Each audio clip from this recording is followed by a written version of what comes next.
Nabi Muhammad Sallallahu Alaihi Wasallam, lahirnya Nabi terakhir. Ribuan tahun lalu, Mekkah hanyalah sebuah lembah di tengah padang pasir, tempat persinggahan para kafilah dagang yang kemudian diubah menjadi sebuah kota di masa kekuasaan Nabi Ismail alaihi salam. Kota Mekkah juga menjadi saksi atas lahirnya Khatamul Anbiya, penutup para nabi. Beliau adalah Muhammad bin Abdullah. Nenek moyang Nabi Muhammad bernama Hashim bin Abdul Manaf.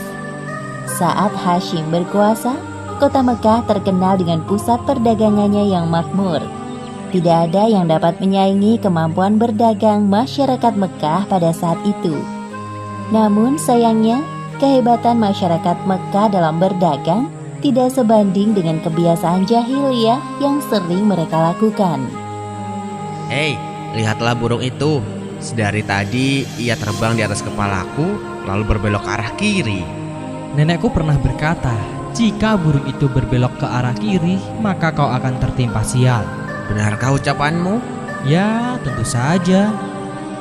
Menurut kepercayaan masyarakat jahiliyah, jika burung itu berbelok ke arah kanan, maka nasib baik akan datang. Begitupun sebaliknya.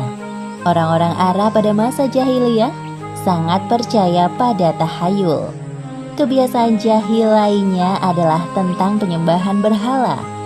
Awal mula penyembahan berhala di kota Mekkah ketika seorang bernama Amr bin Luhai membawa sebuah berhala besar bernama Hubal dari Syam.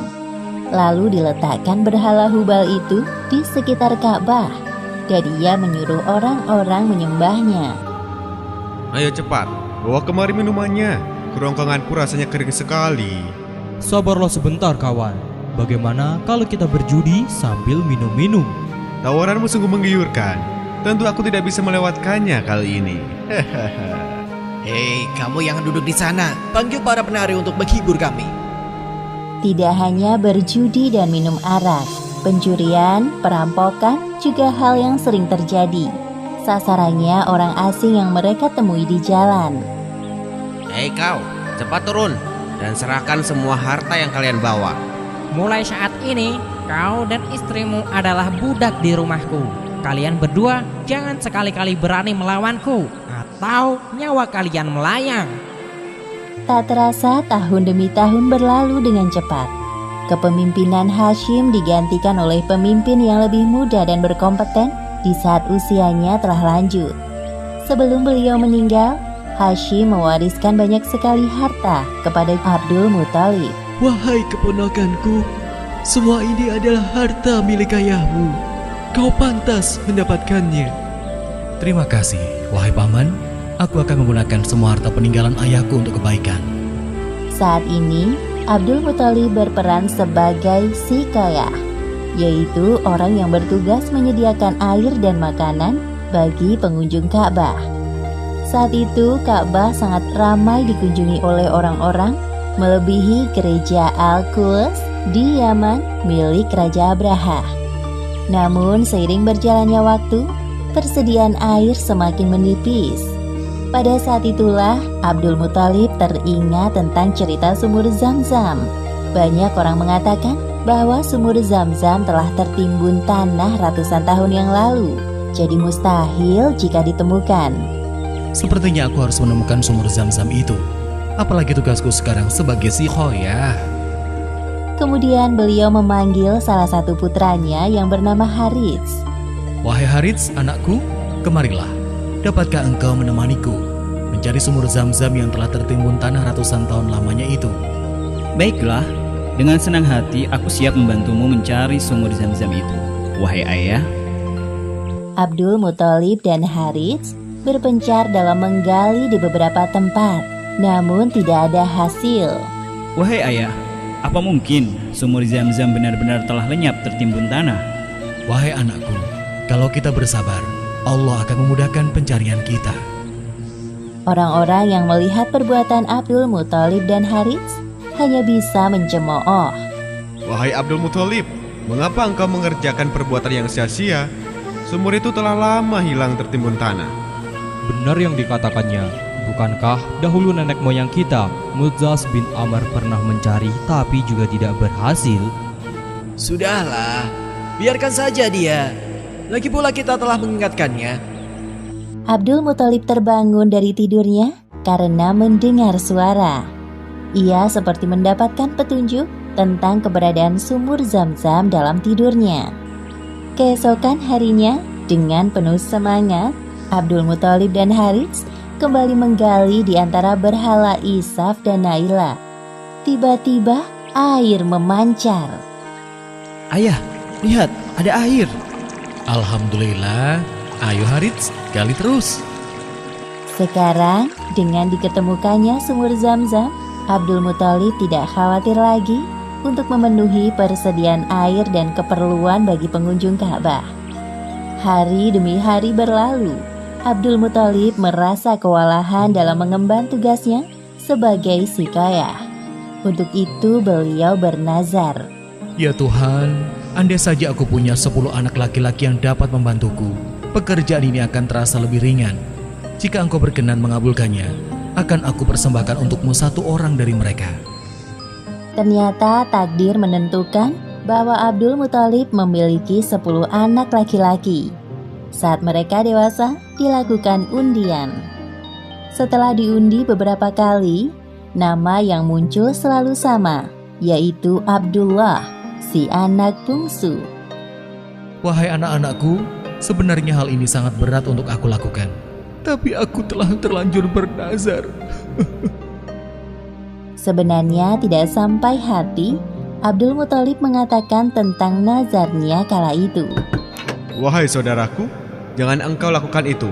Batalkan nazarmu dan meminta ampunlah kepada Tuhan Hubal. Lalu apa yang harus aku persembahkan sebagai ganti dari Abdullah? Kalau engkau dapat menebusnya dengan harta, maka berikanlah itu kepada berhala agar mereka tetap berkenan kepadamu. Menurut kami, itu keputusan yang terbaik. Setelah melakukan perundingan cukup lama, diputuskan bahwa Abdul Muthalib harus menyerahkan 100 ekor unta sebagai ganti dari persembahan Abdullah. Abdullah adalah pemuda baik, sopan dan berwajah tampan. Banyak gadis-gadis Mekah yang tertarik dengannya, apalagi ketika mereka mendengar bahwa nyawa Abdullah setara dengan 100 ekor unta. Mendengar kenyataan bahwa Abdul Muthalib berencana menjodohkan Abdullah dengan anak dari Wahab bin Abdul Manaf, para gadis Mekah itu tentu kecewa.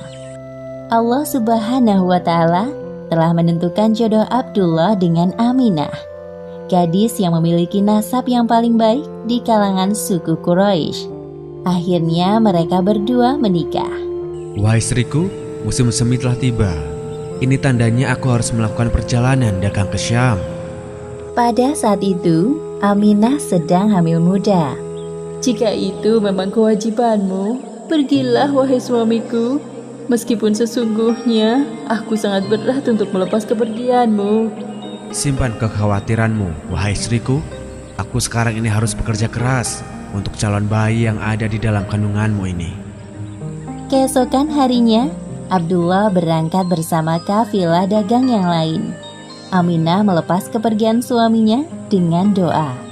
Perjalanan dagang Abdullah berjalan lancar. Dalam perjalanan pulang, Abdullah singgah di Madinah untuk menemui sanak saudara dari ibunya. Ketika beristirahat, tiba-tiba Abdullah merasakan kesakitan dan merasa tidak sanggup melanjutkan perjalanan. Wahai kawanku, sepertinya aku tidak sanggup untuk melanjutkan perjalanan ke Mekah. Tolong sampaikan kabar tidak baik ini kepada ayahku. Baik, wahai Abdullah, aku akan menyampaikannya kepada Abdul Muthalib sesampainya di Mekah. Ketika berita itu sampai ke telinga Abdul Muthalib, beliau segera menyuruh anak sulungnya, Harits, untuk melihat kondisi Abdullah dan mengajaknya untuk pulang ke Mekah. Namun setibanya Harits di Madinah, Abdullah telah meninggal beberapa saat sebelum kau datang, wahai Harits. Inna lillahi wa inna ilaihi raji'un. Semua anggota keluarga Abdul Muthalib berduka mendengar kematian Abdullah. Tentu saja Aminah lebih berduka karena kehilangan suami yang sangat dicintainya. Wahai bayi yang ada dalam perutku, semoga kelak engkau tumbuh menjadi orang yang bermanfaat bagi sekitar, seperti mendiang ayahmu, walaupun kalian belum sempat bertemu. Abdullah meninggalkan warisan berupa beberapa hewan ternak dan seorang budak perempuan bernama Ummu Aiman. Pada tahun kelahiran bayi Muhammad, terjadi peristiwa penyerangan yang dahsyat oleh Raja Abrahah dari Yaman. Saat itu Mekah dipimpin oleh Abdul Muthalib. Raja Abrahah berniat untuk menghancurkan Ka'bah karena merasa iri dan tersaingi dengan kemasyhuran Ka'bah. Namun Allah Subhanahu wa Ta'ala menggagalkan penyerangan Abrahah beserta pasukan gajahnya. Tepatnya pada hari Senin, tanggal 12 Rabiul Awal tahun 571 Masehi, Aminah melahirkan bayinya. Seorang bayi laki-laki tampan dan bersinar terang. Semua keluarga besar bersuka cita dengan kelahiran Muhammad, seolah-olah Abdullah hadir kembali di tengah-tengah mereka. Kehadiranmu mengingatkanku pada ayahmu. Sungguh, memandang wajahmu mengingatkanku akan ayahmu, wahai cucuku. Dengan penuh sukacita, Abdul Muthalib menggendong cucunya untuk bertawaf di Ka'bah. Ya Allah, terima kasih atas hadiah terindah ini. Aku sangat bersyukur atas kelahiran bayi ini. Akan kuberi nama dia Muhammad. Setelah lewat 7 hari, Abdul Muthalib menyembelih unta sebagai ungkapan rasa syukur atas kelahiran bayi Muhammad. Wahai Abdul Muthalib, siapakah nama bayi ini? Aku memberinya nama Muhammad. Semoga kelak bayi ini menjadi orang yang terpuji dimanapun ia berada. Aminah memandang bayinya dengan perasaan bahagia, seperti doa yang selalu ia panjatkan.